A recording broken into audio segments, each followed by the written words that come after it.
იცით რომ ბანკის სპეციფიკური პრობლემები გვაქვს საკმაოდ სერიოზული, ამიტომ მიიღო პრემიერ-მინისტრმა ესეთი გადაწყვეტილება და ჩვენმა სამინისტრომ პირადად მე მივიღე ეს დავალება, რომ შეიძლება მოკლე ვადაში შექმნათ ბანკის განვითარების პროგრამა და მე ინტენსიურად განვახორციელოთ ის ცხოვრებაში. ჩამოვედი იმისათვის, რომ ზოგად პრობლემებს მოსახლეობიდან გარკვეული ანალიზი გავუწიოთ, თუმცა ჩემს მე აქ რამდენიმე მუშა ჯგუფი ჩამოვა, რომელიც დეტალურად გაივლის.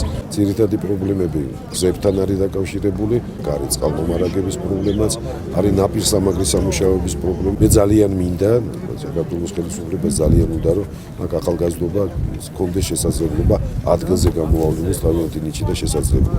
ეს არ არის წინასაარჩევნო პროგრამა, აქ საუბარი არის იმ პრობლემების მოხსნის აუცილებლობაზე, რომლებიც ამ ბოლო დროს გაჩნდა ბანკის ხეობაში.